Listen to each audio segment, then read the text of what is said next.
ത്രിയേക ദൈവത്തിന് മഹത്വമുണ്ടായിരിക്കട്ടെ. ഇന്നത്തെ നമ്മുടെ വായനഭാഗം ആവർത്തന പുസ്തകം 1 മുതൽ 3 വരെയുള്ള അധ്യായങ്ങളാകുന്നു. ഇന്നത്തെ ചിന്തയ്ക്കായി ആവർത്തന പുസ്തകം 2-ാം അധ്യായം 7-ാം വാക്യം.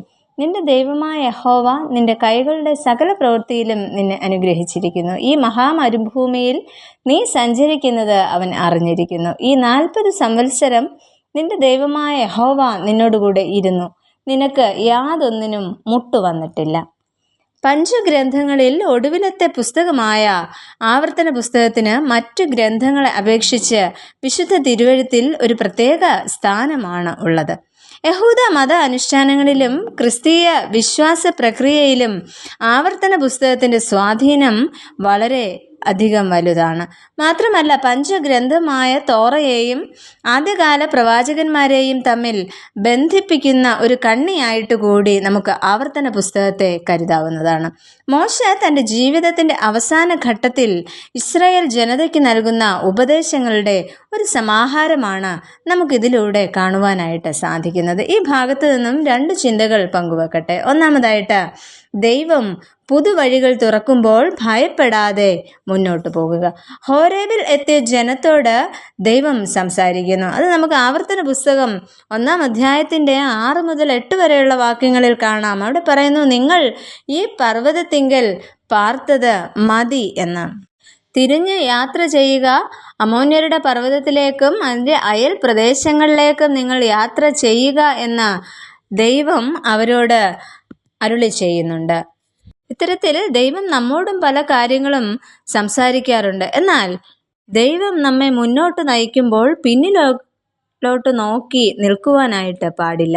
നമ്മുടെ ആത്മീയ ജീവിതത്തിൽ നാം ചിലപ്പോൾ ഹോറേബിൻ്റെ അനുഭവത്തിൽ തുടരുവാനായി താല്പര്യപ്പെടുന്നവരാണ്. എന്നാൽ ഇപ്പോൾ എത്തി നിൽക്കുന്ന അനുഭവങ്ങളിലല്ല, പിന്നെയോ ഇനിയും ഏറെ യാത്ര ചെയ്യേണ്ടതുണ്ട്. ഇവിടെയും ഇസ്രായേൽ ജനതയോടുള്ള ദൈവത്തിൻ്റെ ആഹ്വാനം മുന്നോട്ട് നിങ്ങൾ പോകുക എന്നതായിരുന്നു.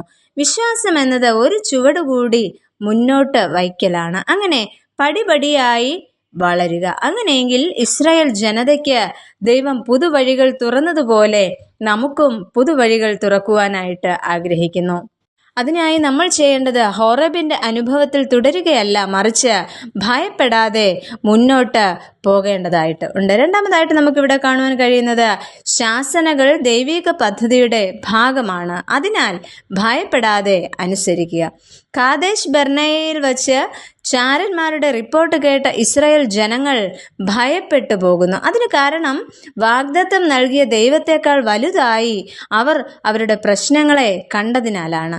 ആ വിശ്വാസക്കുറവ് ഒരു തലമുറ തന്നെ മരുഭൂമിയിൽ മരിക്കുവാനായിട്ട് കാരണമായി തീർന്നു. മാത്രമല്ല, സ്രഷ്ടാവായ ദൈവത്തോടുള്ള അനുസരണക്കേടും മറുതലിപ്പും കാരണം 40 വർഷങ്ങൾ അവർ മരുഭൂമിയിൽ ചുറ്റി സഞ്ചരിക്കേണ്ടതായിട്ട് വരുന്നു. ഇത് അവർക്കുള്ള ശാസനയും പരിശീലനവും ശിക്ഷയും ഒക്കെ ആയിരുന്നു. ഇത്തരത്തിൽ മരുഭൂമിയുടെ അനുഭവം നമ്മിൽ ഉണ്ടാകുമ്പോൾ ഓർക്കുക, അവ നമ്മെ തകർക്കുവാൻ വേണ്ടിയല്ല, ജീവിതത്തിൽ വിജയത്തിലേക്ക് നമ്മെ കൊണ്ടുചെന്ന് എത്തിക്കുന്നതിന് വേണ്ടിയാണ് എന്ന്. അങ്ങനെയെങ്കിൽ ദൈവം ചില കാര്യങ്ങൾ നമ്മെ ഓർമ്മിപ്പിക്കുന്നവനാണ്.